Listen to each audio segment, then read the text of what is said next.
Sky Squad. Ooh. Woo. Last night was something else. My God, today it was something else. We got a lot to cover, so I need for you to go ahead and grab your coffee, grab your hot tea kettle, grab your mug of whatever you got stashed up in that office drawer, like I know some of y'all got. Go ahead and grab it because we got some things to discuss, baby. Last night was wild on every single show on Bravo. It was wild. It was wild. It was indeed wild. So we're gonna talk first about Watch What Happens Live. Y'all, if you didn't see that, we're gonna get into it.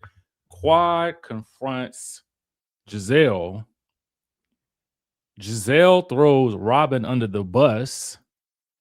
Did Gizelle not tell the truth? Or did she misremember? Jackson talks about Ashley. Not to mention, each episode of each show last night was so chaotic and so good. I was already set. But baby, when I tuned in, something said, watch What Happens Live. Go ahead and watch it. You sitting right here, because normally I get my cell phone up and head on up to bed, start making my little nightly tea or whatever. And I was like, no, you know what? Go ahead and get into it. Go ahead and get into it. And let's see what they're giving. Because I wanted to see what Gizelle would have to say about Angel. But baby, let me tell you. Oh. So, first of all, good morning. It's Monday. We're talking about all the tea from yesterday. Let's go ahead and dive right in.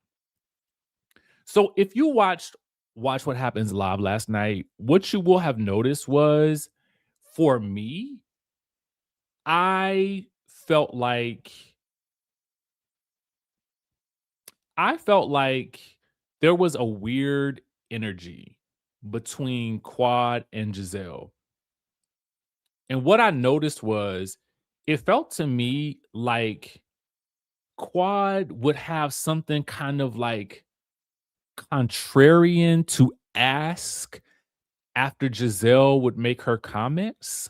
Like there would be some type of remark or something to that degree. And I kept thinking to myself, is Quad like poking at her or something? Like, what is this energy? And I felt like Gizelle was kind of completely oblivious. Like you could tell Gizelle was just like happy to be there. She was loving her Go Naked hair. Okay. That is Go Naked that she has on her hair. It is from, I guess, the Drew Sidora collection. I don't know if you guys knew that.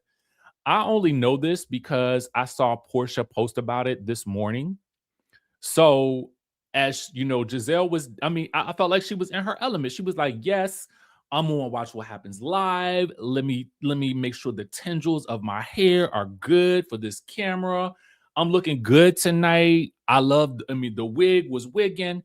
The outfit was outfitting. The makeup was makeuping.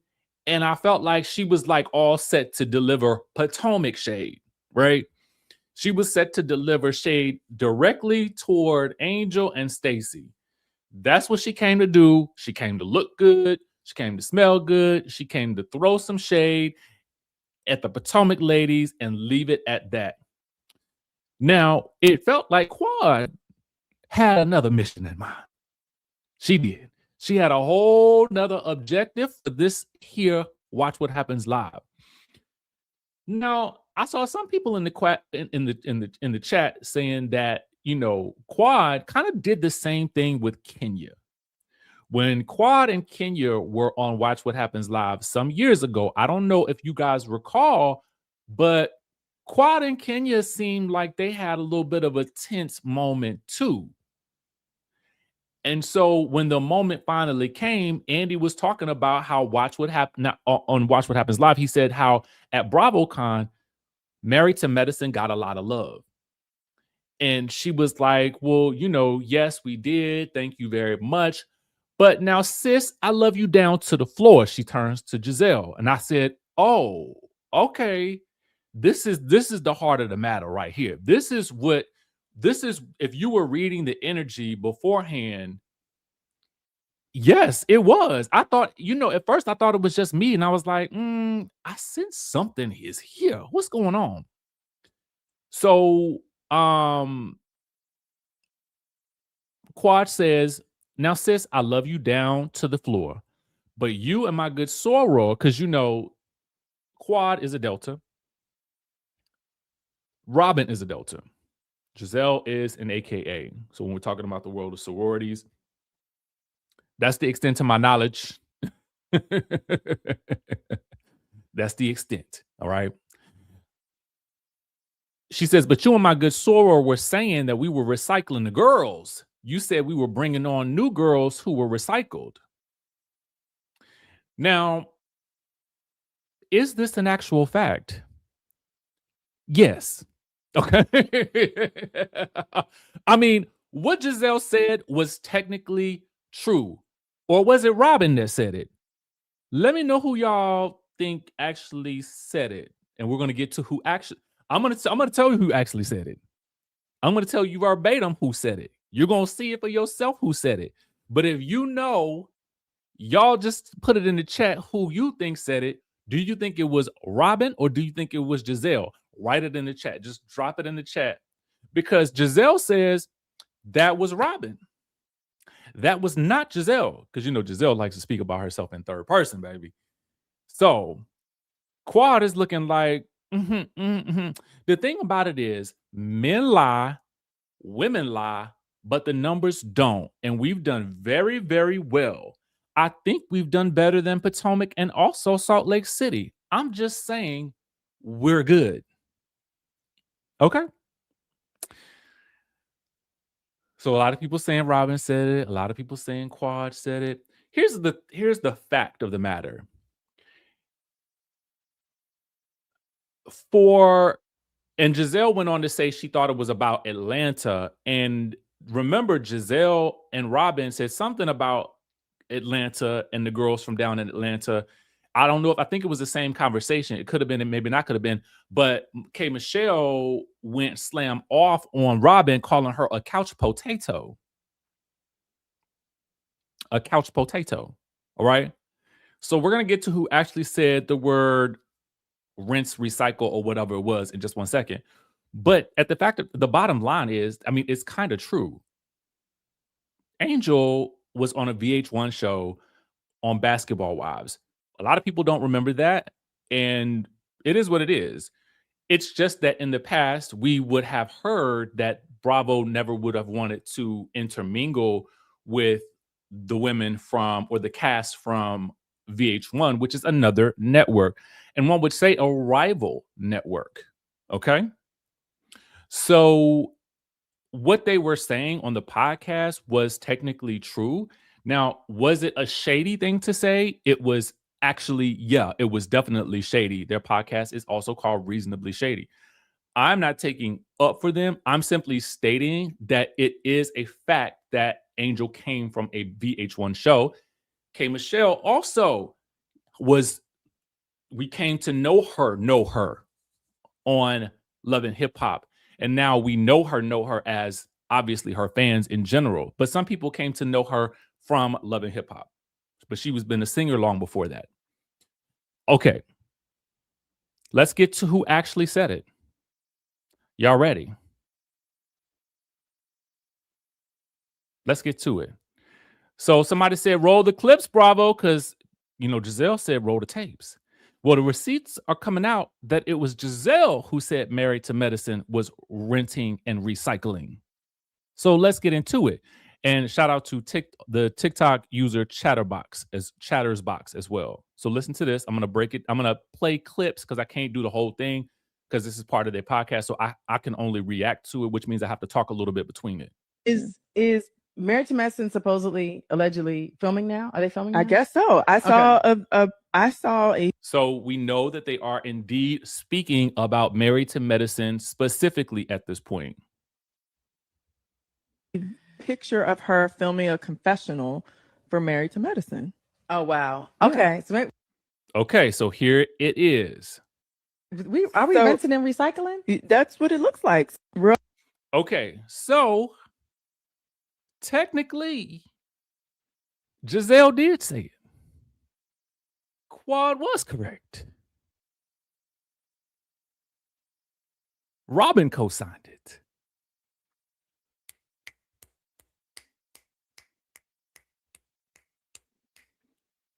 Oh, Gizelle, you threw your homegirl, your co-host, your good sister under the bus, and then you, like the lady in Misery, drove the bus and boom, boom, boom, boom, ran over top of her, and then boom, boom, boom, boom, backed on over her, and then you hit that thing in high gear and boom, boom, boom, boom, ran over her one more time in your attempts to get away from Quad.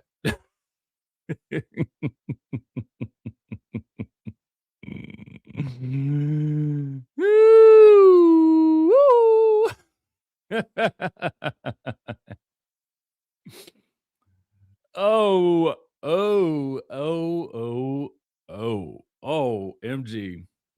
My God, today. And I was thinking to myself, you know, there's actually plenty that Gizelle could have said, right? I mean, she could have clapped back and she could have been like, yeah, I said it. You know, I mean, it is what it is. At this point, you know, did the girl come from another show? Yeah, she did. Is that technically rinsing and repeating? Yeah, it is. Are your numbers better today than they were yesterday? Yeah, they are. But that ain't typically the case. I mean, she could have said that. You know, I would have appreciated it, I think, a bit more if Gizelle had just looked at her and said, yeah, I said it. What you gonna do about it? I mean, that's how you... Oh, thank you. That's how you do. That's how you do. You don't throw your homegirl. Whatever happened to Nene and Sierra, me and my homegirl? Do y'all know? Whatever happened to me and my homegirl? Does that still come on? Can somebody tell me? Me and my homegirl, girlfriends, there through thick and thin. Girlfriends. My girlfriends. Now, I'm sure ROBYN sitting at home like, now how I get in it? How I get in it? Now, I'm gonna tell you something. I'm gonna tell you this. I'm gonna give y'all my honest opinion. I think if ROBYN had been there and ROBYN had been in the hot seat, I think she would have looked at Quad. I think she would have said, yeah, I said it. Because I don't think ROBYN really cares about much. You know?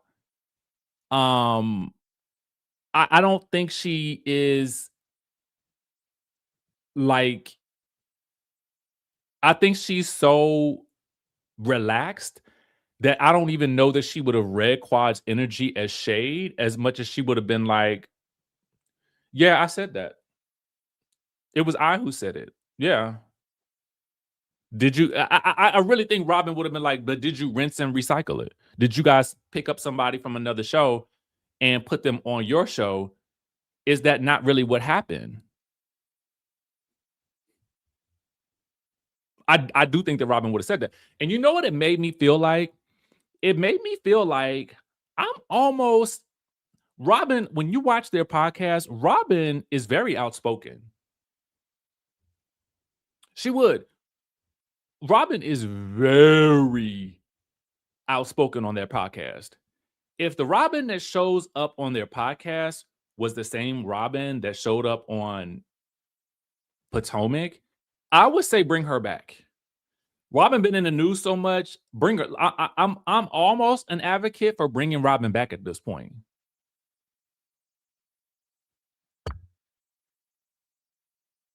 Because I feel like ROBYN is also like, you can't beat me up.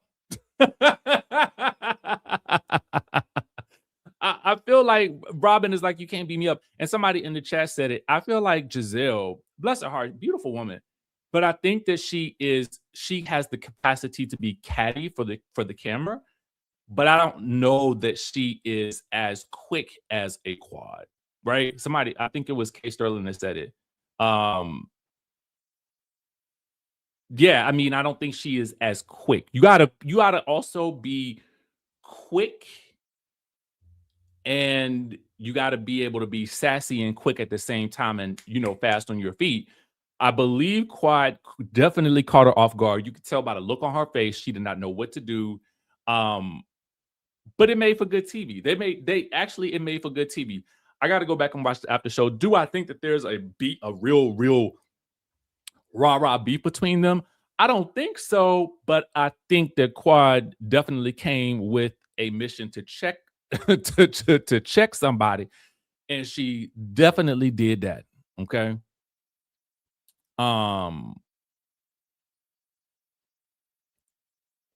That's just what I think. But y'all tell me if you saw it. Let me know. Also, too, I gotta shout out to Queens of Bravo, because they literally, I felt like they were reading my mind with their snaps. Bring the receipts. That was Quad last But night. sis, yeah. Hold on, let's get into Andy's face, because his face was like, I can't play it because it exists on the tube. You can see, look, Gizelle is like, what? Who? But Andy, I feel like a part of me was like, Andy, did you set this up? Did you know that Quad was gonna come in there on fire?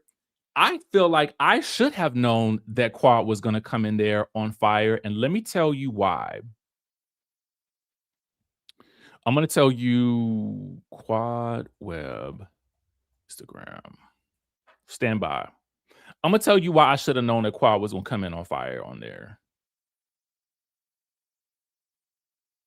There was something she posted last week.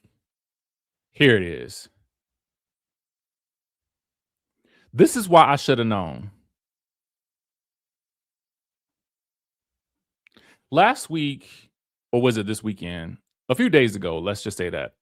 Quad posted this, and it was a post from the Reality Rundown. Shout out to the Reality Rundown. And it says, Married to Medicine surpasses Real Housewives of Salt Lake City and Potomac in live ratings. Quad actually said this then. She said, men lie, women lie, but the numbers don't. Married to Medicine has been a force to be reckoned with. If you didn't know, now you knew. Okay? So this was posted 6 days ago. So we should have been reading the tea leaves. She did chin checker. She did. We should have been reading the tea leaves that something was definitely going to go down. Yeah, I mean, I agree. Denise, I think that Robyn would have stood 10 toes down on what she said, because again, I just don't think that on this, I think she would have stood 10 toes down, because there would have been really no consequence for her not to.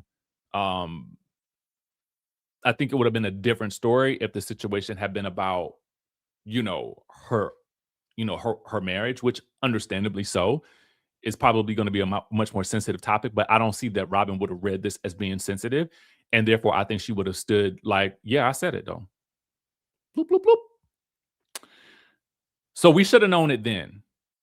And again, let me give you guys the other tea. I mean, this is kind of like, it's a non-starter, but as I stated earlier, I just wanted to kind of show you guys, because, it's a show and tell situation, that Gizelle was indeed rocking the Go Naked last night. She was indeed. So Portia had posted that here on her Instagram. In other news, with regards to Watch What Happens Live, there was there was Jackson. So Sharice's son, Jackson, was a guest at the bar. Now, when asked about the situation, he actually refused to really discuss whether or not he and Ashley had done anything else. Because, Ashley had kind of intimated on, or sort of insinuated, I should say, on Watch What Happens Live, that there may have been more done. But he really was like a complete gentleman when he said that I am not going to kiss and tell, right? So I don't make it my business to do that, which I respected. And you could tell he's kind of nervous, but he also said that he was disappointed that Ashley brought this up on camera to his mom, which really goes back to something that Angel said in one of her interviews. I think it might have been with Angela Yee on one of her shows. Angela Yee has a couple of different shows. So it was on one of her shows. I think it might have been Way Up with Angela Yee, where she stated that it was either that or I think it was that she stated that Jackson was actually mortified at that event. So I'm thinking to myself, dang, Ashley, like, why would you even say this? But I want to tell you something, and we're going to segue into Potomac first, and then we're going to get to Married to Medicine because we have so much to cover. Monique and Stacey bring out a slightly different side to Ashley than Gizelle does. And I didn't pick that up until I was watching the episode last night. And I am actually far more interested in that dynamic. And I'm not saying that Gizelle and Ashley should not be friends, but I am saying that there's a slightly different, more relaxed, less combative energy when Ashley finally relaxes and allows herself to just be in Stacey's presence. And also, it was evident when Monique and Ashley stayed behind to console Angel after Angel had been ripped a new one. Okay. Angel in this episode, I don't know whether to call her the sacrificial lamb. I don't know whether this was her trial by fire. I don't know what it was. What I do know is, homegirl, they lit her on fire. They nailed her to the cross. Like they said, we're going to put you to work. And you're going to get it to, I mean, listen, oh Lord, my God, today I was not ready for this episode. So yeah, you saw it wasn't just me.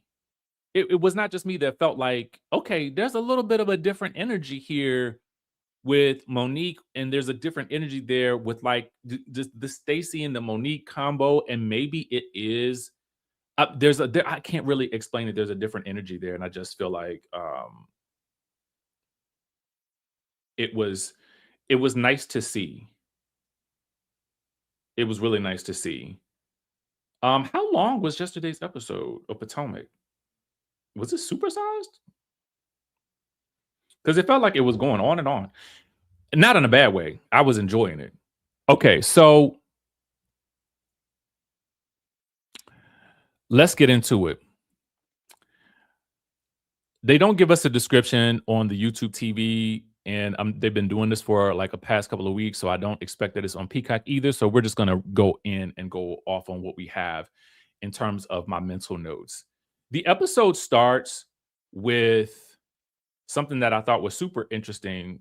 Oh, look at that. Hold on, I'm pulling up my notes, y'all. Stand by.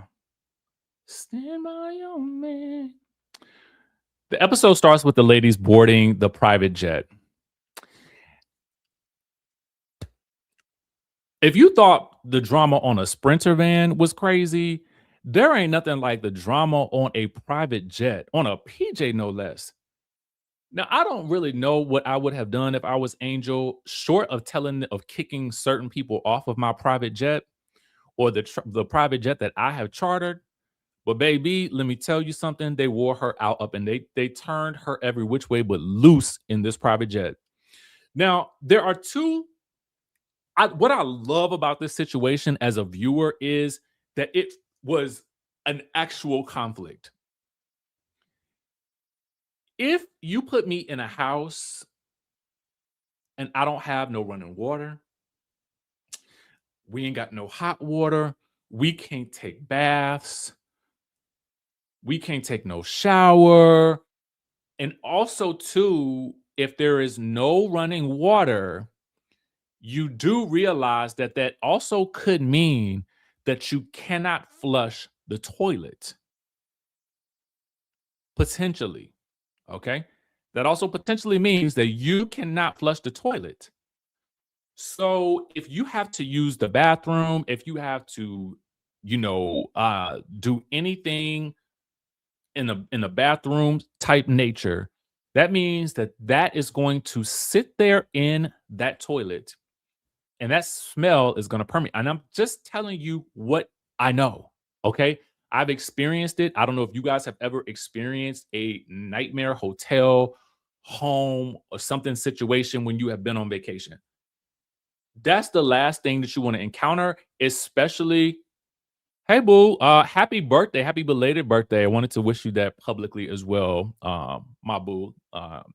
Y'all wish LRGA Curves a happy birthday. It's belated birthday, so I apologize for that. So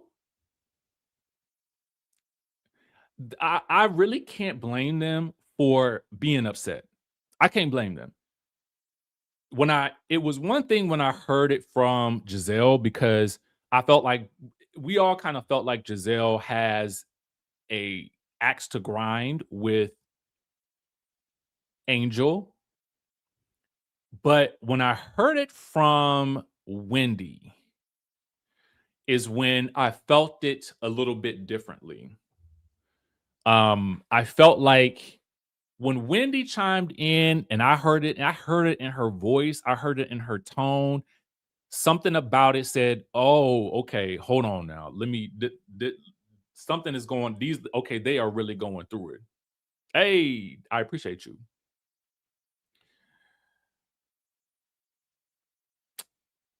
Do I think that they had a right to be upset, especially if nobody ever checked on them?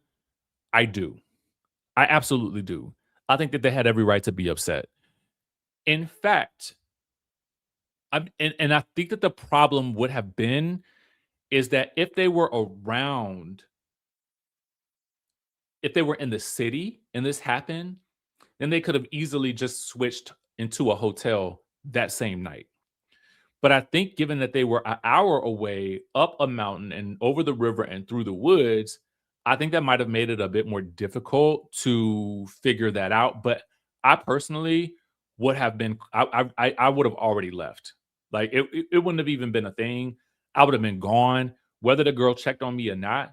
I would have been out those doors in a Uber, in a cab, something, and it would have been a no-brainer. Like, yeah, I might have gone off on her, but I would have been like, girl, listen, I don't know what you had me up in, and I don't understand, what happened and how this all fell apart, but we could not stay there. You did not check on us, and that's that. But I'm gonna sit here and I would pull a Nene.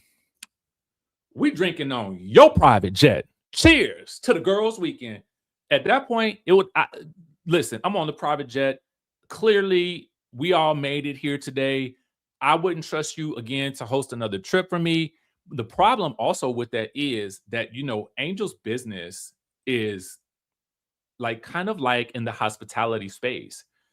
And so it I also understand that frustration for her because ultimately it's an opportunity for her to showcase her business.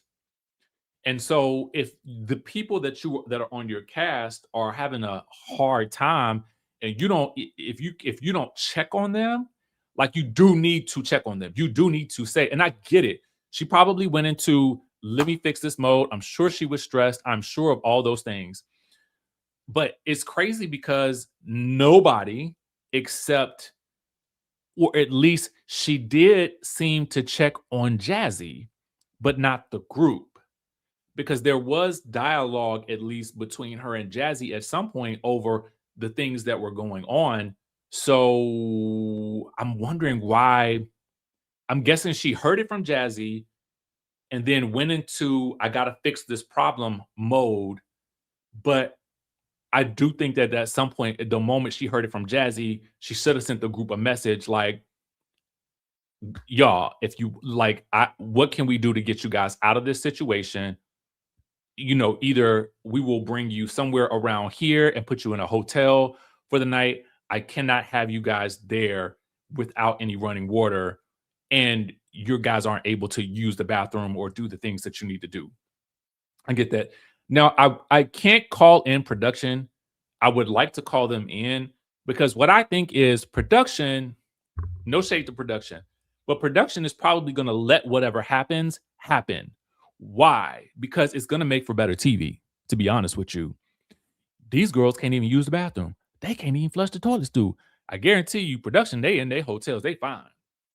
They got they they chilling, showering and everything. I'm nice and sleep. I don't go to work until 5 in the morning, so I don't know what they're gonna do.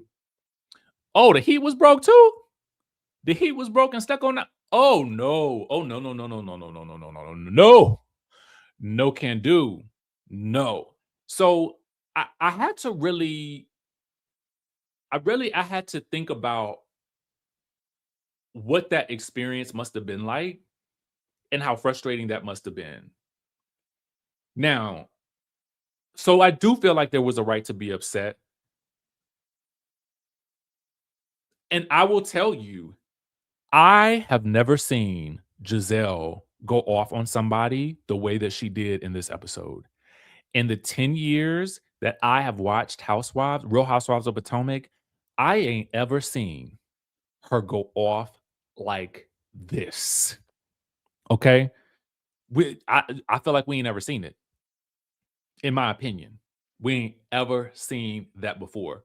So it was interesting also to see her dynamic with Quad because I'm thinking to myself, as I was watching the episode, I'm like, dang, this is probably the most upset I've ever seen Gizelle in an episode. But also, it was the interesting dynamic and the difference between when she was upset with Angel versus Quad coming at her. Now, let's flip the switch because I'm also going to look at this from Angel's perspective. I don't necessarily think that she deserved what she got on that plane. I like Angel for this show. And I know that y'all are going to say, some people are going to say, well, you know, she's not ready. She's too sensitive. There is something that I like. There is something that is there that I think has a lot of potential. And I think that they are giving her a very hard time. And I think that she is having a tough time maneuvering through this. I really do. And I don't think that she deserved everything that they gave her, especially from Gizelle on the private jet. Because at this point in time, I'm going to tell you, this is still the trip that you're on, and you're on because of me. So what you will not do, what you won't do, is you are not going to be yelling and screaming at me on my private jet. And if you can't conduct yourself with a modicum of decorum, then you, ma'am, can go. You can leave. To quote the great Meredith Marks, DJ Meredith Mark. Wiki, wiki, wiki. Okay. So it's a tough situation because on one hand, I understand they're being upset. I understand it. Again, when I heard Wendy and I heard Wendy's tone, I was like, "Oh, okay. I'm feeling the dynamics. I'm feeling it because it can be very difficult to determine Giselle's a between her frustration and her and then we got to balance that with the fact that we know that she has a disdain for Angel at this point. So it's kind of like hard to right toodle do. It's kind of hard to I don't know how to take Gizelle, but it was Wendy and Stacy to me who were the real metrics for how serious that situation felt, right? And then I began to process it for myself, and then to know that if they want, oh baby, no AC in the house, no ma'am, no, no Meredith, no, no Meredith, no, no Meredith, no. If you know, you know. Okay. So they roast her alive, literally. And I gotta tell you, Angel, I did feel like she handled it the best that she could. You know, she was profusely apologetic. She admitted to her mistakes. She owned her mistakes. She did seem like she was truly apologetic. Nothing else could be done at that point. You know, I kind of wish that literally we're leaving now. Okay. We'll be coming down that mountain when we come. I kind of wish that Kay had sort of jumped in for her a bit more because, you know, Kay started off the season like a wildcat. You know what I'm saying? She was like, you know, to like, I mean, she was giving it to Wendy, she was giving it to Stacy. It must be the altitude because the Kay that we're seeing now is completely, oh, Angel girl, I can see that you're feeling bad. You know, I wish, oh God, girlfriend, I wish, I wish, I wish, I wish, I wish, I wish, I wish better for you. Oh, girl. And I'm like, where are you at? Where is Kiana? Where is that feisty girl that we saw early in the season that everybody was aggravated by? Where is she? She needs to now pop in and pop off. You know, pop in and pop off for your friend at a certain point, at least to like defend her. But at the end of the day, Kiana and Tia couldn't even really do much because they was like, oh, dang, we should have called you too. My bad, girl. You know what, girl? I was so deep in the luxury of my bed that I honestly couldn't even muster the strength to be concerned about y'all sitting up in that hot house with no AC, with no running water, and y'all poop and pee stinking up the bathroom. I honestly, I was basking in the freshness of my own room. So my apologies to y'all. Like, girl, I'm pampered. Maybe that's the thing. Maybe Kay and Tia are so pampered at this point that they soft hands. They soft hands like Maurice. Maybe that's what they in their soft hands era. And so, you know, when you in your soft hands era, you can't really be bothered with the people who are so lowly that they're not, you know, their vacation rental ain't got no water. You know, I can't rough up my hands for y'all. So ooh, I don't know. I got my manicure on. I can't really be bothered with you guys and your funk box. So I'm so sorry. I wasn't thinking. Y'all know how you be when if you in your soft era, if you're in your soft hand era, you just can't fight no more. You know, I think that's where Kay is. God, my pillows are too soft where I'm staying at. So I can't be rough around the edges for y'all. Y'all want me to jump in and battle, but girl, I'm relaxed. And whatever you gave me for this altitude sickness, that has taken its effect on me. It's got a hold on me. And so I don't know. Are we gonna go shopping today? Because you guys are bringing the energy down with all of this nasty negativity.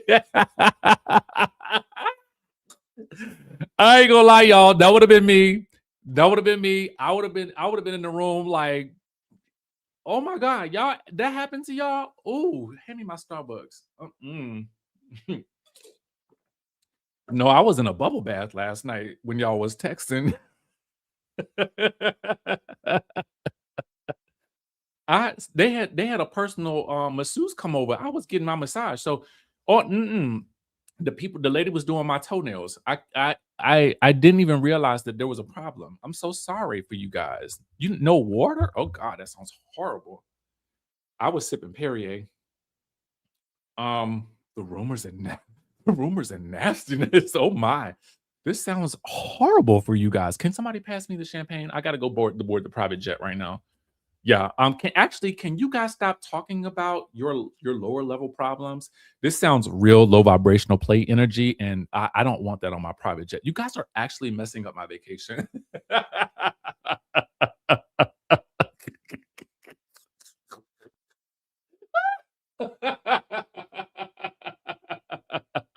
I'm laughing because that would have been me.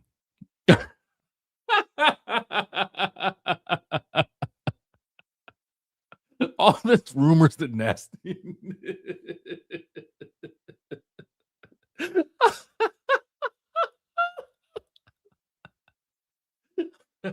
Kern definitely would have been like, "Oh God, there was a problem last." No, how dreadful. Wait. Oh God. Oh, don't. Oh Lord, don't get me started. Don't get me started. Oh my God. Okay, so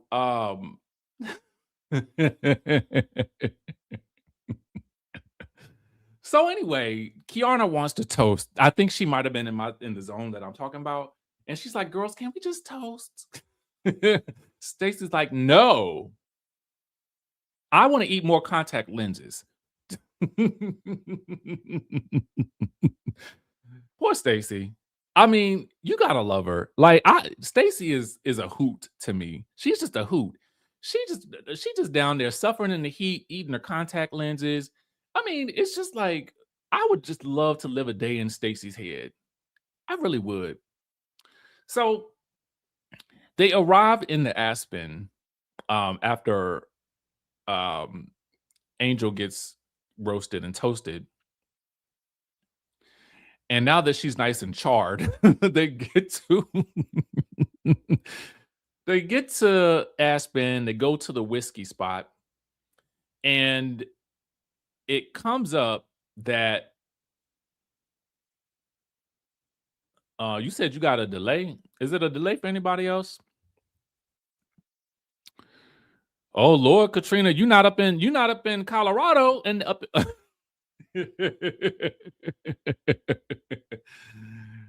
So they get to the place and the whiskey spot for lunch. And the first topic of conversation is, Monique wants to know, Jazzy girl, did you tell Angel, Toasty Angel over here, that I said what I said in the car about she is about to explode. And Jazzy's like, well, yeah, I was concerned. And so it comes out that Monique was like, well, I was going to have that conversation. Well, I think it was Wendy that said that Monique was going to have the conversation with Angel herself, which I think would have gone better. No, it wouldn't have. It's not going to go. It's not going to go well. Let me tell you why that conversation is not going to go well for Angel. All right. Whatever. At this point, because Angel has been roasted, toasted, is busted, disgusted, and it can't even feel like she can trust these ladies. The last thing that she is going to want to hear at this point in time is anything about Bobby, anything negative. Okay. You cannot tell this woman anything negative about her relationship, about her man, because even if you are coming from a good place, it is going to sound negative because right now that Bobby is her only safe space amongst the people in Colorado. So regardless of whatever conversations, Monique might have had with Angel or Jazzy had with Angel, whatever either one of y'all think about what she has going on that could or could not be true, it's not going to matter right now because he during all of this is going to look like her stress relief from y'all. Okay? Because keep in mind, the girl has just been slapped about on a private jet that she chartered, or production, whomever. And so I think that the last thing that she is, I mean, that's the thing that she has, at least that she knows that she can go home to and feel some level of relief. Now, I don't know about the WAG world, you know what I'm saying? Because Jazzy talked about the WAG world and how the women, might feel like there's this and that, and that the third. I don't know about that. Okay. And I don't know that Angel is feeling there is something that Angel has going on that the other ladies are very irked by. And at first, we all were irked because we all wondered why she kept coming after Wendy. So everybody here in the chat who is very much Team Angel now, y'all got to remember at one point we were all very much like, why is she coming after Wendy? Right?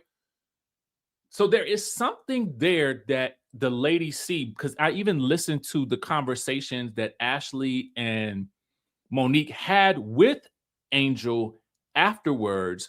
And I listened to the conversation that Kiana had with Angel. And in their private moments,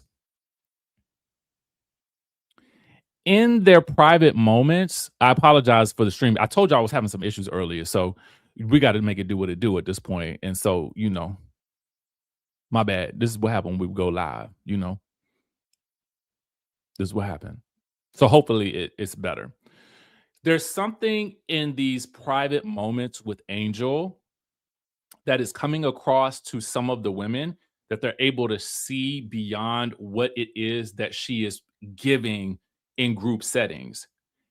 And I don't know what that could be, but there is something that is happening. Does that make sense?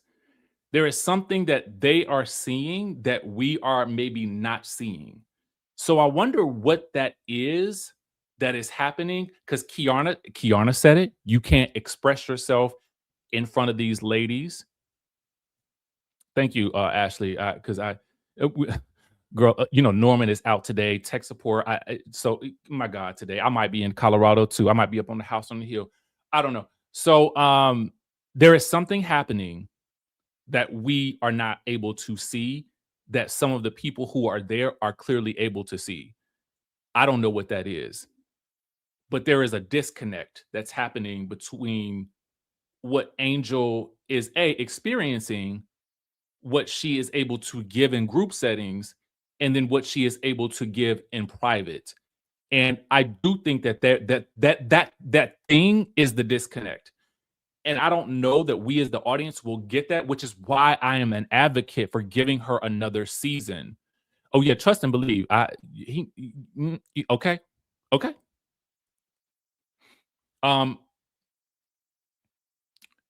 The trust factor, it could be, right? Could be missing footage, right? You see something as well. It's Monique's history too. He can't stop her from bringing it up.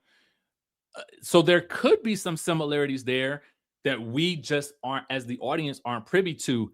I just don't think that telling her in the group setting is going to be a way for her to hear it, because she's not going to hear it. Because right now she is defensive. I don't want to say defensive, but she's rightly so to be defensive at this point, because she has literally been roasted and toasted. She's been busted and disgusted. And now she is like, y'all been coming at me all day long, and I got to be in charge of you guys' comfort level. There's a lot that's at play here. So I just feel like we got to kind of give her a little bit of a break to at least have some breathing room.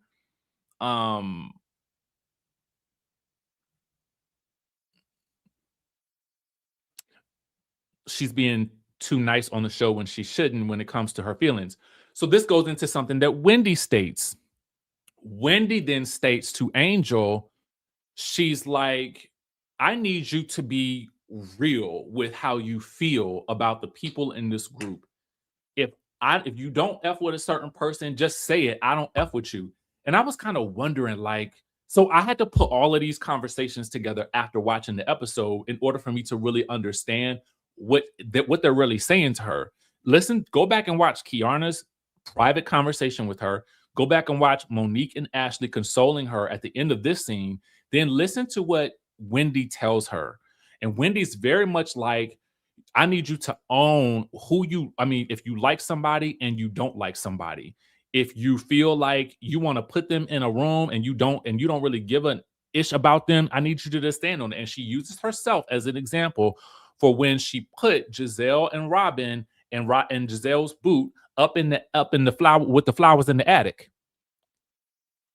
She put them up there with the flowers in the attic. And so she was like, that's how I felt. That's how I felt. So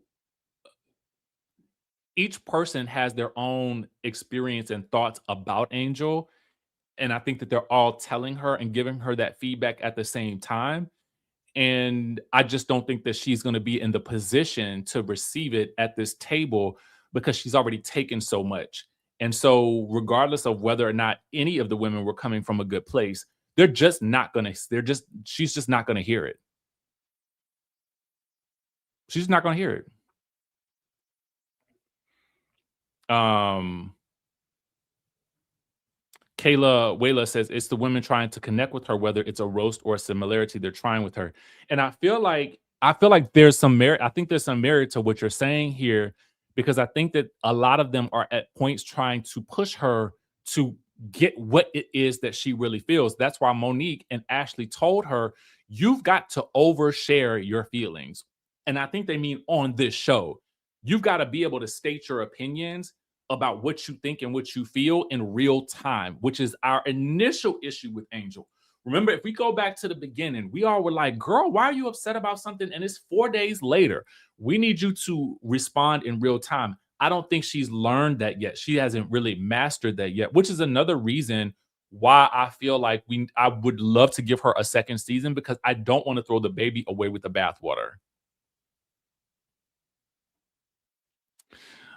All right, so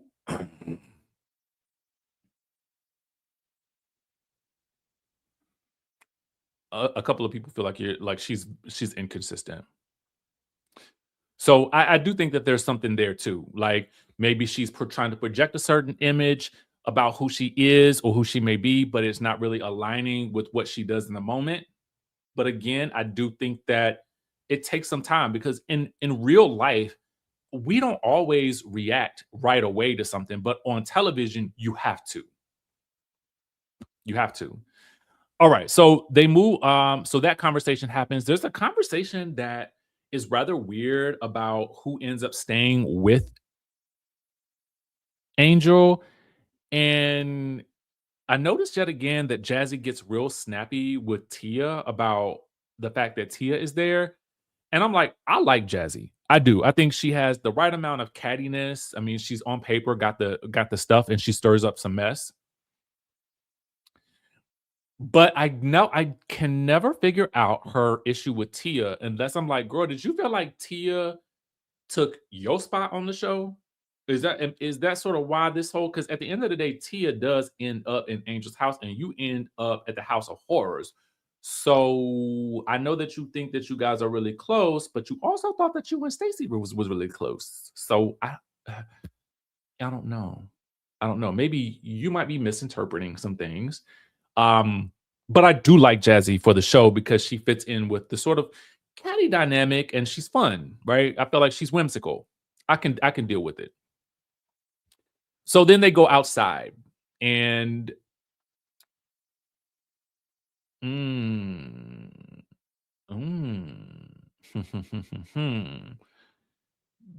those WAG women are a little pretentious, and Angel keeps bringing that energy to the group. Okay. That could be it too. You know, I don't know that world, but I think I'm slowly getting to know it. So the ladies go outside and then they'll go upstairs in into the Kimosabi or wherever I think it's Kimosabi. And, they start to, purchasing items and things like that. And the funny thing about it is you actually see Gizelle and Angel interacting when they're talking about, buying Big Daddy a knife. So they're able to get along with her. So that's why, again, there's something that I feel like something is there. Something is there. So, and I do think that a part of what Gizelle is doing is playing some of this up for the camera, because there has to be some. I mean, the trip sounds like a cluster F in some way, shapes, and forms. But I think that Gizelle also knows that she also has to give us good television, and she's the OG who has to be doing something. So they buy their stuff. Now here is what is now this is always fun to watch on Housewives, but I had to cringe.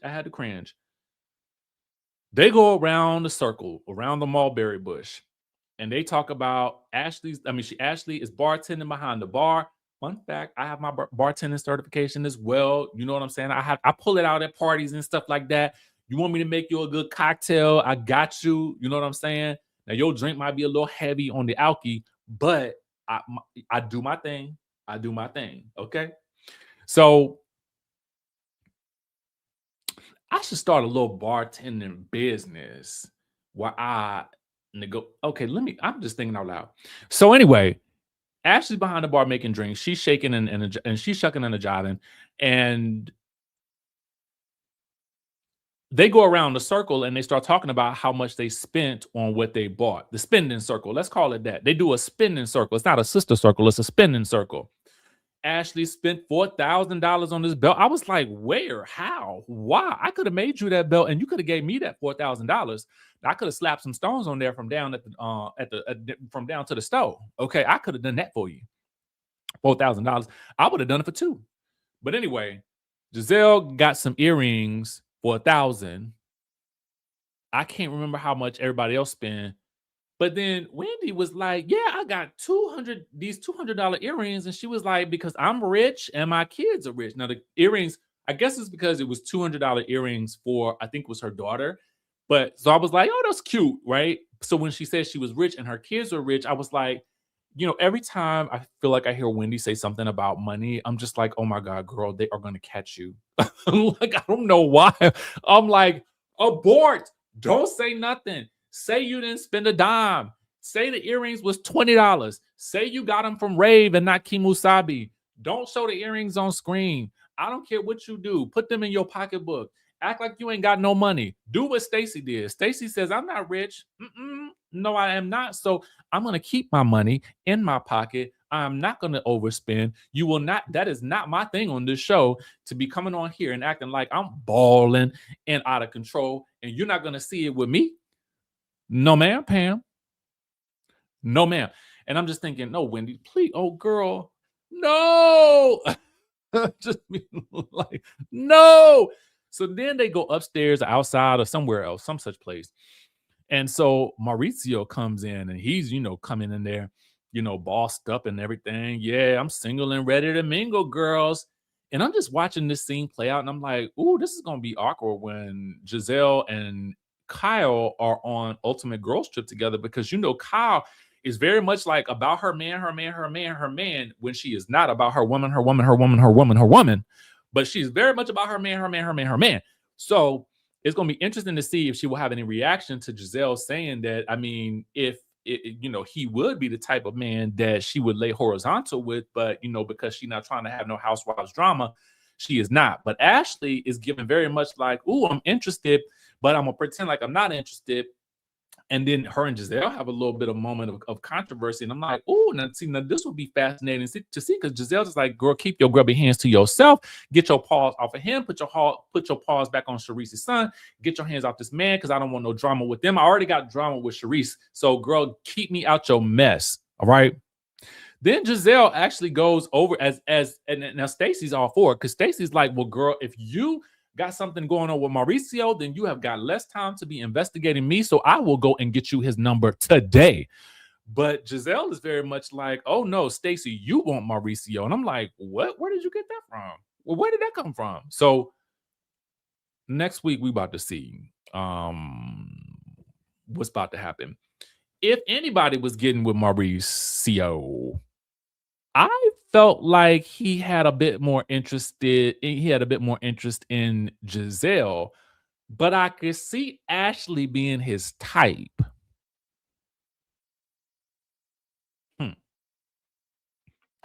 I could definitely see that. I could see it. I could see it. All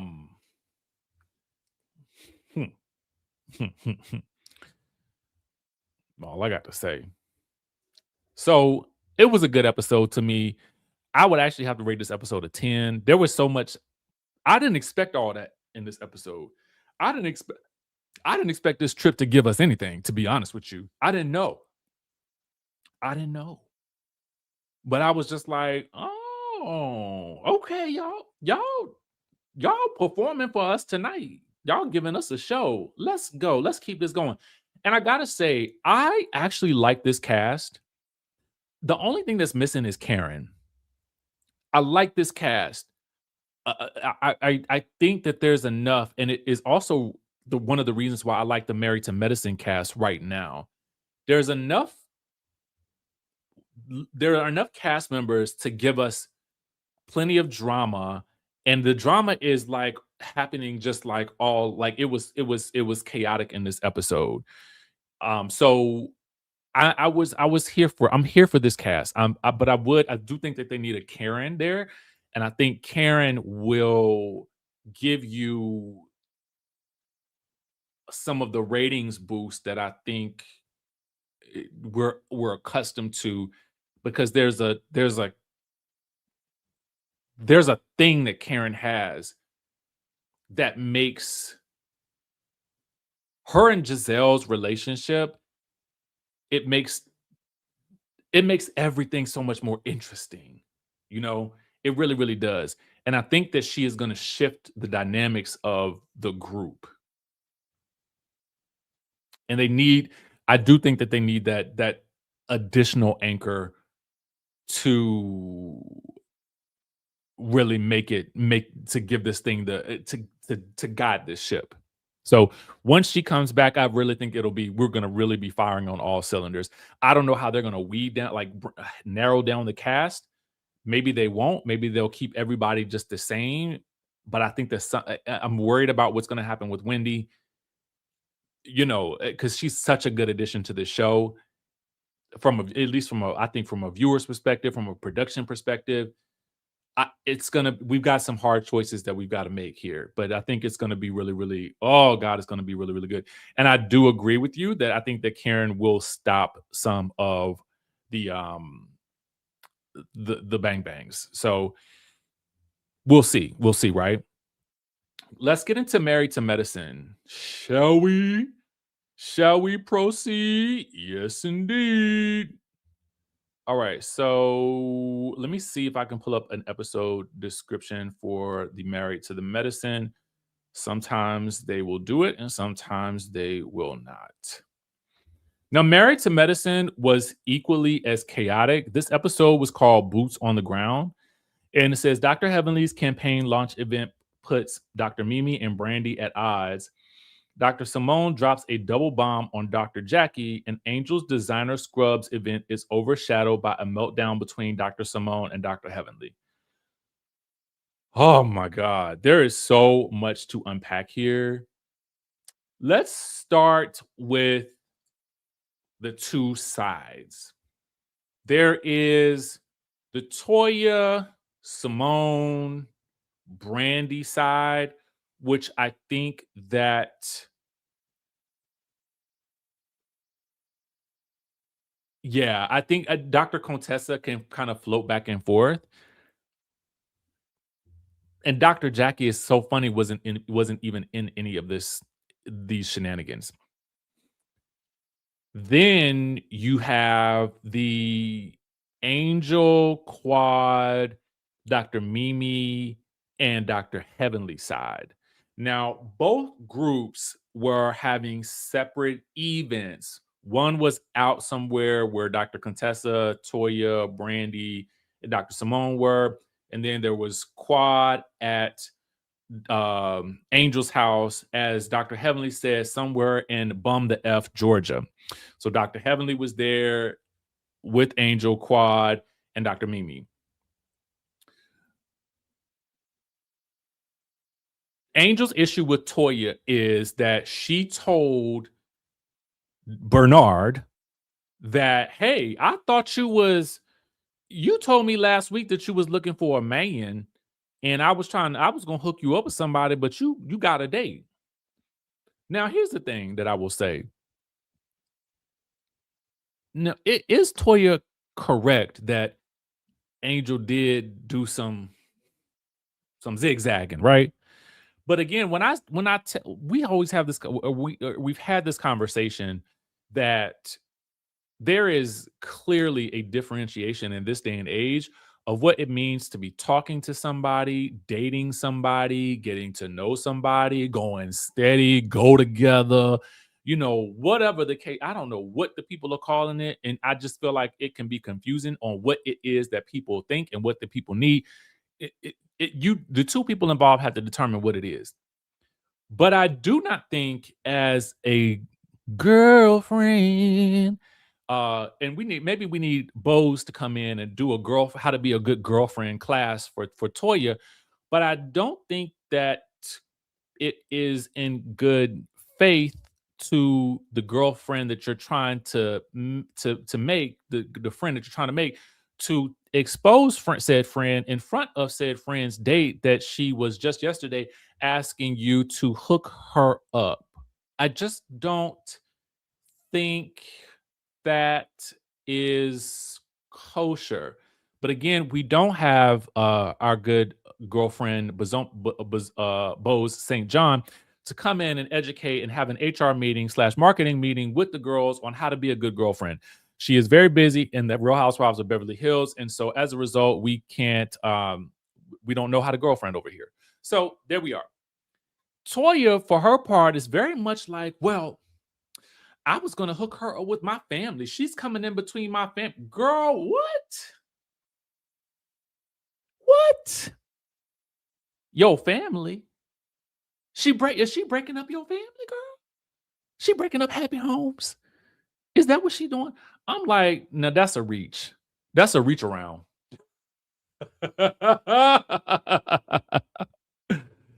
Oh, God. Do I think that Toya was being messy? Yes, I do. Is that what we love Toya for? Yes, we do. So there's that's going on. That's an issue that's going to come to the surface. Another issue that's going to come to the surface is this VIN number. Okay. Dr. Heavenly revealed to Quad in last week's episode that Dr. Simone wants to look up the VIN number to her Rolls Royce because she really wants to know who owns or / bought the car or something like that, or something that I guess that King gave to Quad. I don't know if that's more of a backhanded sort of diss to King, because didn't he give her that Rolls Royce?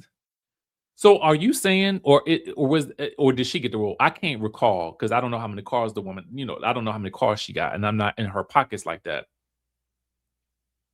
So I'm trying to figure out if what she's saying here. Is she saying that there is some unscrupulous circumstances by which the car was obtained? Is that really what's happening here? And if that's the case, is that more of a knock on? I don't think the VIN number is something to be mad at. I think it's the fact that one of your friends is wanting to search for the VIN number of your car when she's also claiming that she is ready to move past the issues with you. That to me is, I think, Quad's biggest issue. And she did state that on Watch What Happens Live. It is the fact that you are even having the desire to search for it. Like, per quoi? For what? Right. Is she trying to find out if it was stolen? Like, what was the reason? And then, to be honest with you, what would you then do with that information? Would you be waiting to hold on to that information until the next time we had an altercation for you to then bring up that information, dangle it like a carrot and expose, said friend that you're trying to make up with. I think that's what I don't really understand at this point in time. If you guys are really trying to make up, then if you guys have another issue that comes up naturally, that's one thing. But I just kind of feel like, and here's the thing, if Dr. Simone is saying this, here's what I would respect. If Dr. Simone is saying this, girl, I think that your car, let me put this here, okay? If Dr. Simone is saying, look, girl, I think your car is stolen and I don't want to be riding around in your stolen vehicle. I don't want to be near a stolen vehicle. I don't want to be anywhere associated with any of this. I would prefer that Dr. Simone said that. If that is the issue, if that is her thing, then I would prefer that you just come out and say it and be like, this is what it is. What it is. Oh, what's up? Like, just say that. Then you could at least put the issue on the table and you guys can handle that issue versus beatboxing around it and squawking at each other so loudly that we can't even understand what you're saying and we have to read the words on the screen to understand the argument. I'm saying that if the people are saying that that's what her concern is, I'm not saying the car stolen. I'm saying if that's what you think, if that's what she thinks, then say it. You know what that's like? Does that make sense? I hope I'm making sense of what I'm saying. Somebody in the chat, let me know if you get where I'm coming from. Like, if you have a suspicion, air out your suspicion. Period. And if you have a concern about your suspicion, then come to me directly and say, listen, I've been hearing this and I really want to, I don't want this to be a thing between us, but I have been hearing this about your car and I want you to know what's being said. And if this is the case, then I think you should know about it. To me, that's a good story because then that's a real concern. That's how a real friend would do it. And if Quad was upset about that, which she could be, naturally, somebody might be upset about that, then at least that was based in a real, like, because it comes across like I'm being catty by looking up your VIN number. That's how it comes across right now. So, I think this is well stated. Quad has wealth that the doctors are challenging. She is a former spouse who has financial independence and social power. Oh, this is well stated. You could write my dissertation, okay? For my doctorate degree that I am not getting. But should I shall be hitting you up in the DMs. Okay? All right. No, this is succinct, very succinctly stated. I like the way that you put this. So those are the issues that we're starting off with. In addition to now Dr. Heavenly is running for office. So she is having a campaign event, which the people are saying was in a parking lot or something, or some such thing like that. I mean, the logistics of this are such that in order for her to film, she would have to have permits to be able to film in certain locations. This was probably one of the easiest spaces to film that in. So I think that behind the scenes, let's keep that in mind as the reason to why, as the location might have been where it was. I don't know any other circumstances surrounding it. But what I do know is she's very much giving Dr. Heavenly in these moments. There are some aspects of that personality that she might have to tone down. But hey, my second home. Hey, my sister, what's going on? I cannot wait to get back there. Okay.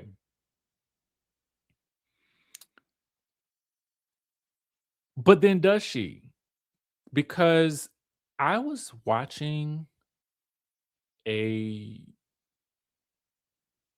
briefing from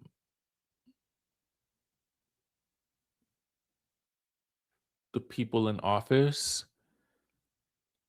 And what I witnessed was a little bit less than what I would have assumed would be standards for decorum. So I don't really know what the metric is anymore for how politicians are supposed to act. So I really don't have any commentary about that now that I think about it, because the world is a stage. So, Toya and Brandy are kind of doing a little mumblerization. Dr. Heavenly calls out some people on her cast, someone on her cast who she feels like is not supportive of her. I don't know if she's referring to Dr. Simone, or I don't know if she's just referring to Toya in general, because they got into it a few weeks ago. So what we do know is this, that Dr. Mimi does not appreciate all of this carrying on at Dr. Heavenly's event. And so she confronts Brandy and is basically like, "Girl, are you trying do you do what Toya does? Like, I see you over there aligning yourself with." Now here's two things, right? I think that you can challenge Brandy on, like, are you here to support her or not? Because it doesn't sound like Brandy supports the mission. So I feel like you can challenge her on that. And you might be able to say, well, Toya was just talking. She was just calling you a bitch last week. So why are you all up under her? But we got to remember that I feel like Brandy was brought into this group by Simone, and Simone is very cool with Toya. So it almost kind of stands to reason that Brandy would align herself with Toya, or at least be in her orbit a bit more. But I do see what Dr. Mimi was saying when she said that, well, girl, she called you a bitch and things. So I'm not really understanding why you were up under her shadow in this way. I didn't get that. But their exchange was so disjointed to me, and I think that was the editing. So it's hard for me to really get a gauge on what was really happening there. But I did appreciate the fact that some newbies were getting into it with themselves, because it really changes up and it shifts the dynamic, and it brings the newbies into the group in a bit more of a way where I feel like they have their own perspectives and they have their own backbone, right? But I do think that when given the opportunity, Dr. Mimi, if you have these issues with Toya, I do think that you probably need to be a bit more vocal about what you really feel about her. And granted, Dr. Mimi did not downplay her issue with Toya at all in any way, shape, or form. But I do think that it reads passive aggressive, because when given an opportunity to be as aggressive as you could be, and that doesn't mean I'm gonna reach out and pound you upon the face, but it does mean that, girl, like, you do too much and I don't really appreciate it. So later on, when Toya tells you, well, you can leave because we don't even like your type, I would have been like, there is so much that I felt like she could have said in that moment, but she literally said nothing. So I feel like when given the opportunity, when pressed and Toya presses you, you don't really give in the moment what you gave to Brandy. You need to give that same energy to the person that you really don't like.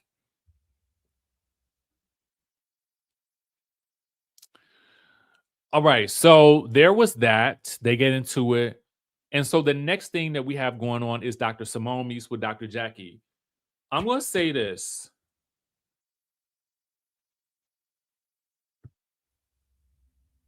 I personally, I commend Dr. Simone for being able to express herself freely on camera. I think that is to be commended, because it gives us the opportunity to see real story in real time and real dynamic play out, real frustration. I think what I don't like is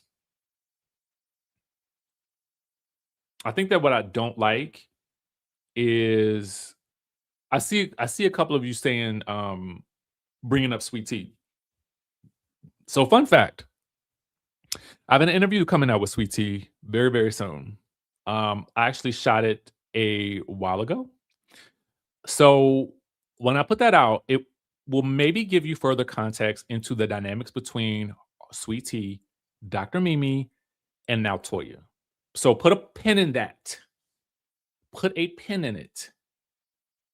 Because when it comes out, you guys will get a better understanding of why Sweet Tea felt the way that she felt towards the end of the season about Dr. Mimi. So stand by on that. Put a pin in it. Back to Simone. So I respect all of these things about Dr. Simone. I respect that she gets so agitated and aggy, but what I don't like that she does is I don't like that she is so quick to talk about divorce with Cecil. I think that what she also needs to I think that there's a way to be very real about your feelings, and if this is how she feels, this is how she feels. But I also think that she needs to be mindful that these words will never disappear. What you're saying about divorce from your husband of 20 something years, this is and maybe this is your way of trying to give him a wake up call. But I also think that you constantly saying the words either divorce or that you don't want to be with him, that you are going that you if you keep speaking that if you keep speaking life into that, then I think that you are eventually unfortunately going to get what you are wanting or don't want. I mean, it's about some things are about so I was going to do something with a particular company, but I had to put a pause on that for a couple of different reasons. Because I'm also working on another potential deal right now. So I I kind of just done I didn't want to move on it. So it's kind of like one of those situations. It's kind of a business thing behind the scenes that I'm just trying to make sure I have it right first. And that was a part of the things that I was doing for this other company. So that's pretty much what it is. It's no shade to the other company. It's just that something about it, something about it made me pause. That's it. So a couple of interviews, there are 4 interviews that I have that are kind of like I'm just kind of trying to figure out where they're going to be, where they're going to reside. Okay. Yeah, so I do think that she just should be careful about the use of that word and that type of terminology, because if you want to get a divorce, just get a divorce. But if you are just using that word as a way to get a reaction from him to change, then I just don't think that I don't think that that's the right move. And again, yeah, I mean, if that's what you want to do, then go ahead and do it, but stop saying it. Because at some point, you're gonna say it enough that either he wants to do it or I don't know.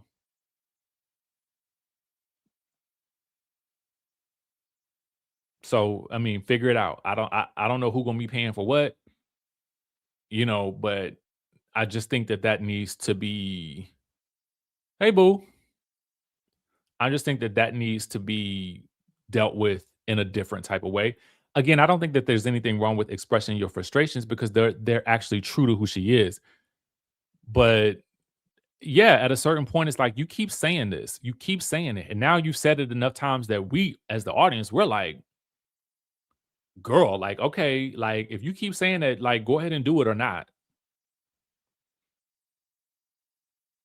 But don't keep dangling that carrot on national TV, and you're not gonna really be about it.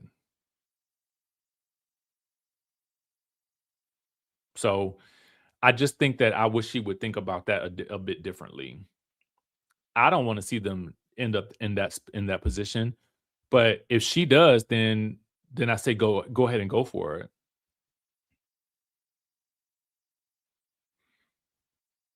I totally agree. I 100% agree with this. But again, I think that figure out a way to get the support that you need and figure it out until you can't figure it out no more. And if you can't figure it out no more, and if you keep saying it on TV, then just do it.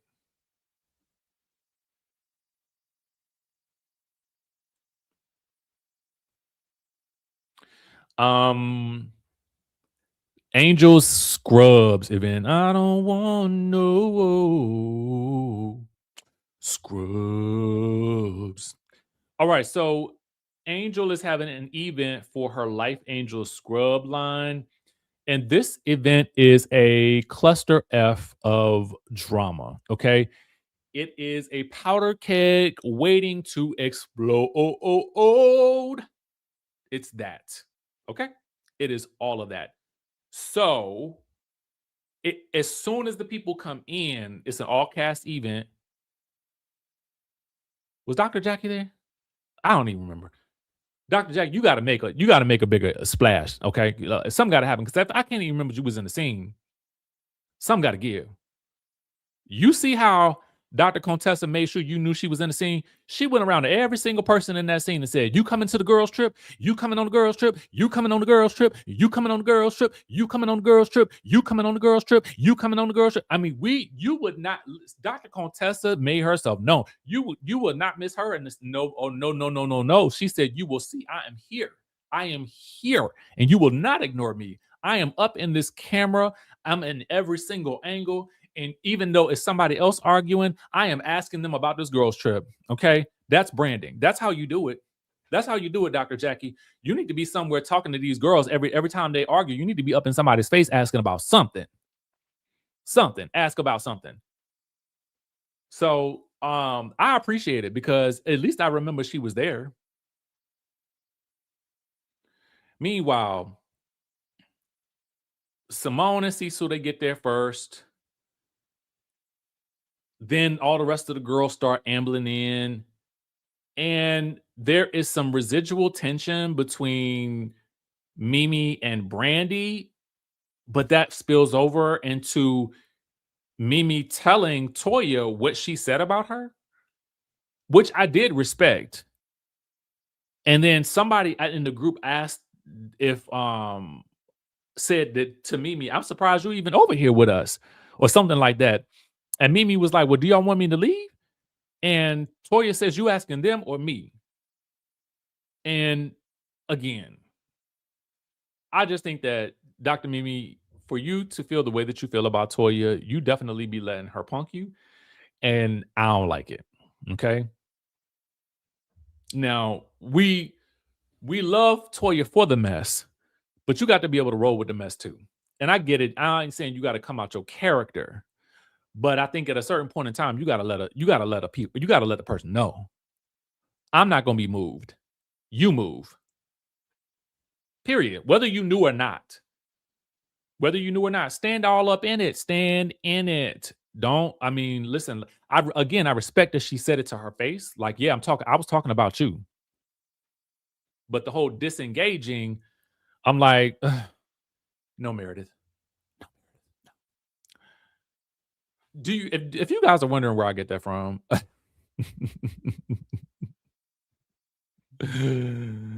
oh my God. Because I say it enough and I don't want y'all to be like, what is he talking about?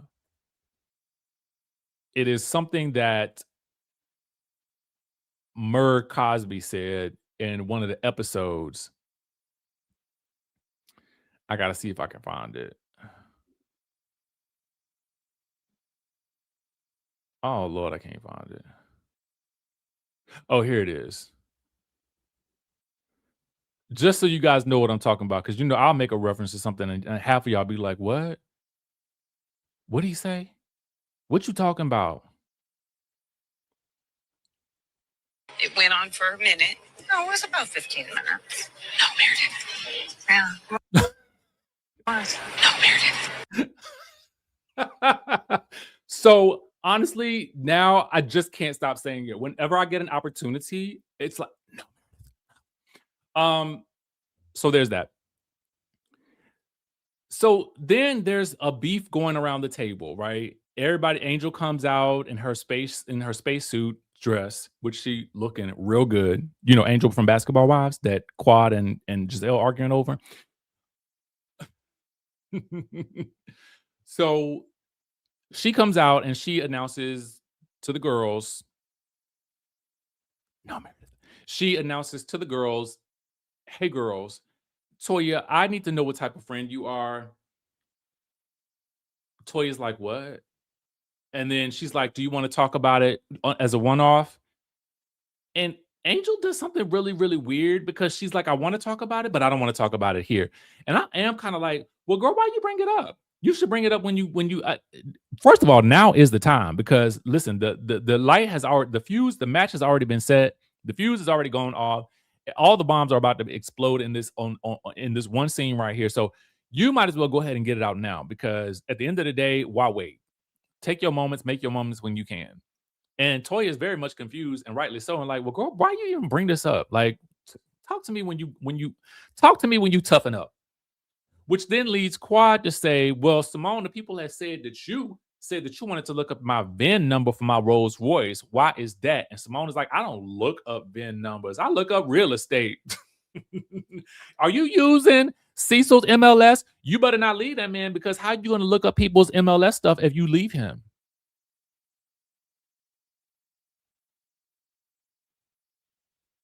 Can't talk about how he good for nothing, and you might be, I don't know, possibly allegedly using his MLS to look up the people's houses in the real estate market and stuff like that. So clearly the man is good for something.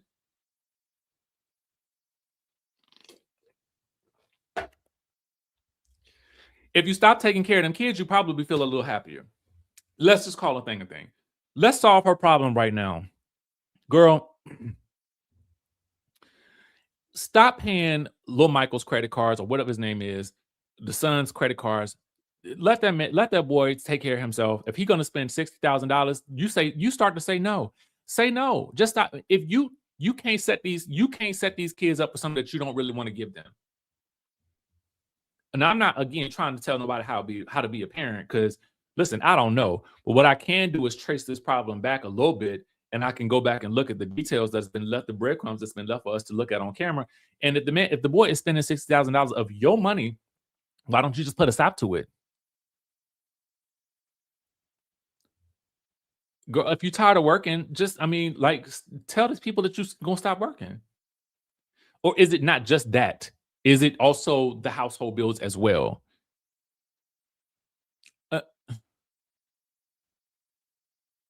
Because I would imagine y'all house is paid for. No? And to be quite honest with you, if all of these things are frustrating you so bad, why do you even have time to look up anybody else's information and their real estate and their VIN numbers? Like, it would seem to me like you got enough things going on that are already taking up your mental capacity and your mental space, that you wouldn't even need to be worried about what's going on with Miss Quad. Miss Quad, she got it, or not. I don't know. I'm just saying that now that if I really could help Simone in this very moment, I would say save your marriage, cut off the kid, stop worrying about Quad, and quit and take off some hours of work.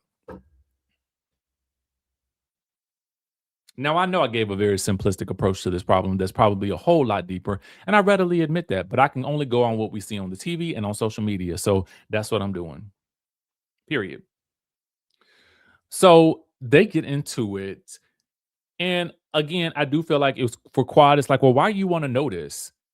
And Dr. Simone has somehow turned this into, I'm mad at Heavenly for telling that I did, that I said it. Well, did you say it? And did you say it on camera? Because if you said it on camera, girl, it wasn't going to be just Dr. Heavenly that mentioned it. It was going to be the camera people.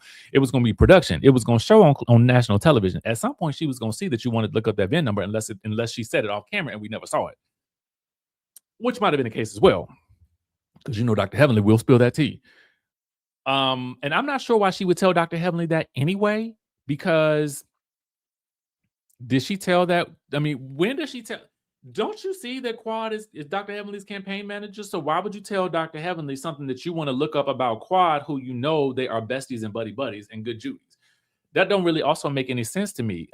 This must have been a day when Simone was absolutely stressed out with them kids and that man. So she was probably so super stressed out. She was having a conversation with Dr. Heavenly.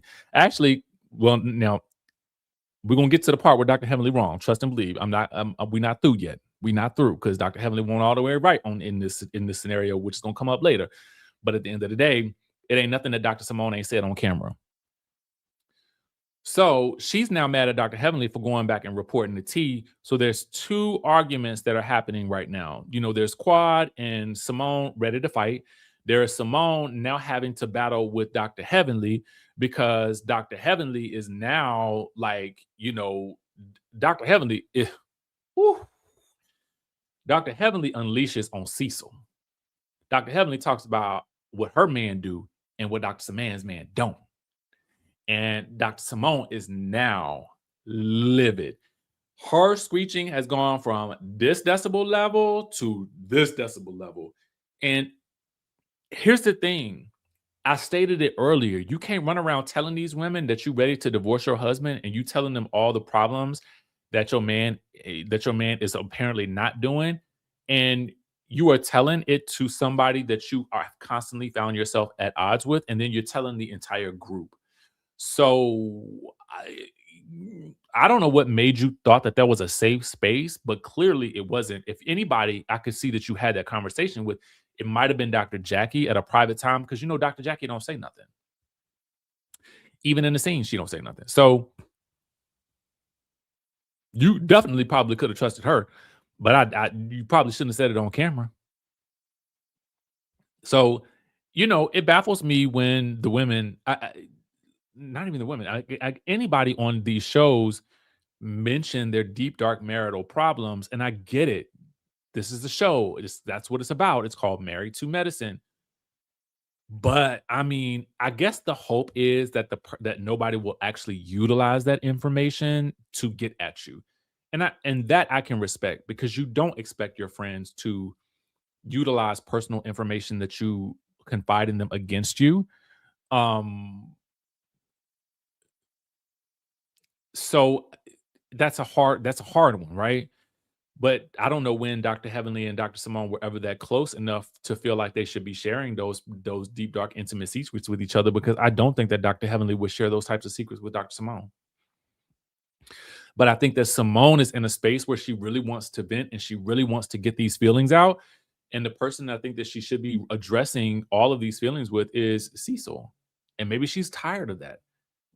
I would question whether or not she has a counselor or a therapist or somebody that she can talk to. But now that I talk more about each of these situations that Dr. Simone is encountering, I would honestly wonder if we can trace these situations back to her level of exhaustion, her maybe resentment of not Curtis. Oh God, we're gonna talk about him. About Cecil. Sorry about that. About Cecil. And maybe those frustrations are coming out in her experiences with the women. And that level of frustration that she is sort of projecting with them. And in some instances, rightly so. I'm not going to say it's all her, but I would wonder if it all stems back to that level of frustration that she is actually feeling from whatever she's experiencing at home.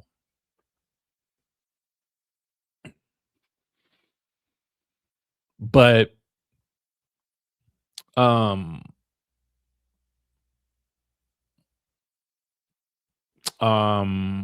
podcast, I see your message and I will check my email once I am done here.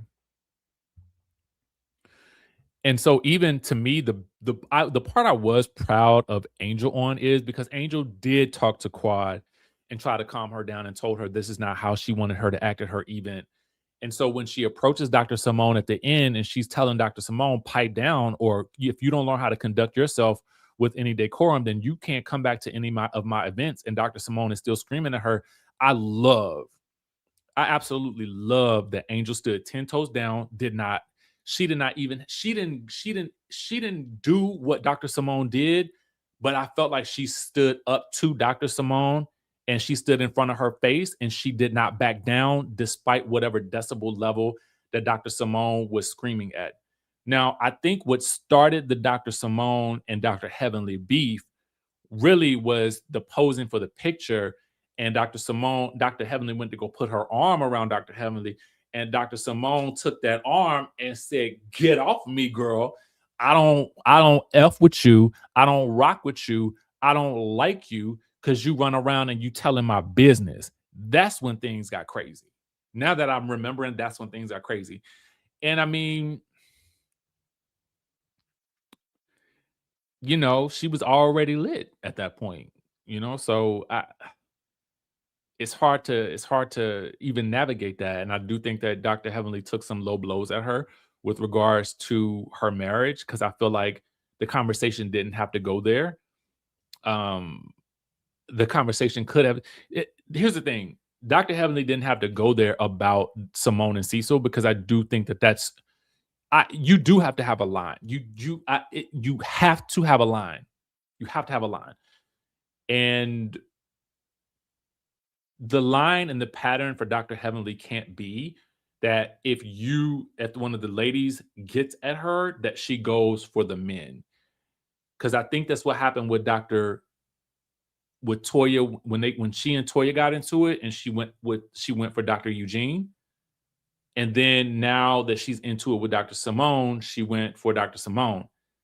Because at the end of the day, there's enough that Dr. Heavenly could say about Simone and Toya each individually, that you don't have to go there with those ladies, because you guys have 10 years of material with each other that you can easily pick and choose from, either in anything else besides the one thing that would probably hurt them the most, because it's going to get their men feeling like they're less than. And I think that has to stop. That has to stop. So, I mean, there's some wrong that can go around the table with this whole situation that I do think needs to be explored. And so that's also why I think that, I just think that you don't have to do that. You don't have to do that.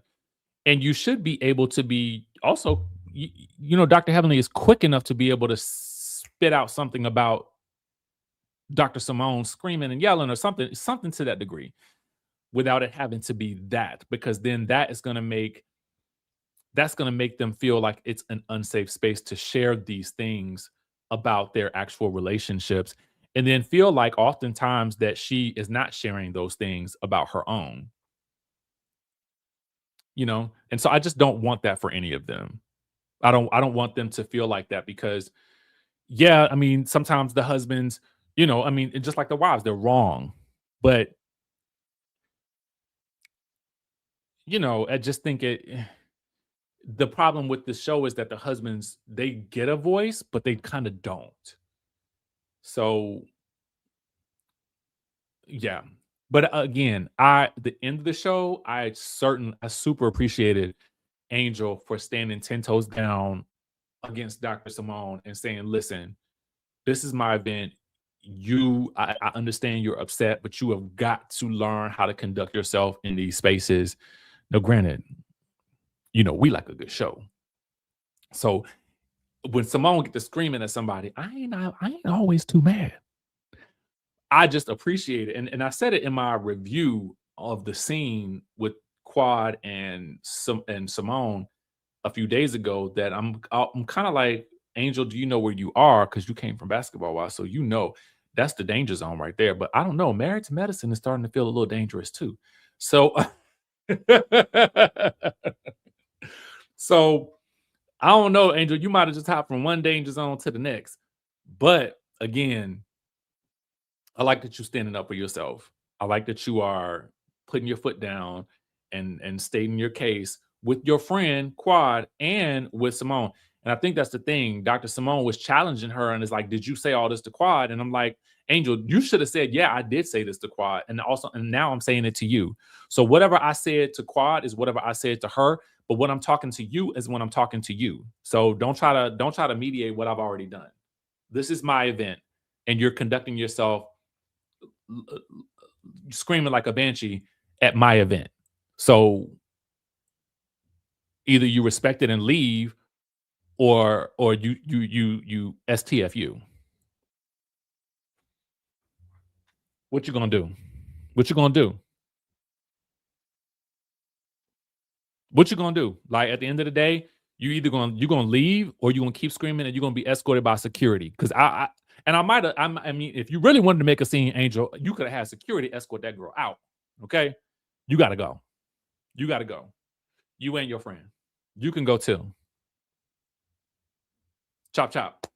Y'all not gonna mess up my spacesuits and my scrubs. We're not gonna do that today. This is my scene. But I tell you one thing. That's how you ensure a scene is played. And I do have a production note for this entire scene at Angel's Place. Y'all should have told her, we are not having this event here. Either you're going to add some extra lighting, because as a viewer, it was hard to see what was happening. I didn't appreciate the dark space-like atmosphere, and I understand that that's what she was trying to give. But how about you do it on Mars? You know, where everything's bright and red or something like that. Like I just felt like the scene, it was so the lighting was like, you almost had to squint to see all of the fights and altercations.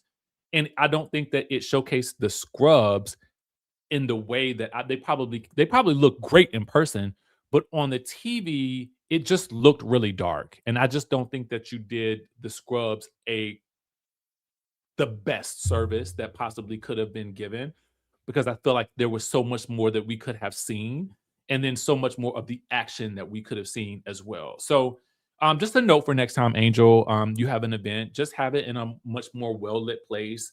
And I think that we will be goody gumdrops. You know what I'm saying? Yeah, you can't show clothes in a dark room. What? I mean, it's just a thing.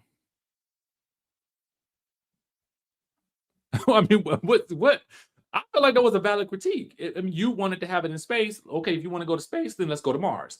At least Mars, the way we see it depicted on camera, on television, it's always like red, like bright color red. Like, I'm just giving an example. Like, why would you not want to have it in some place like that we could really actually see the clothes, see what you're wearing, see what the people are doing when somebody's about to get into a fight? I can really see who hit who or who did not. I don't know.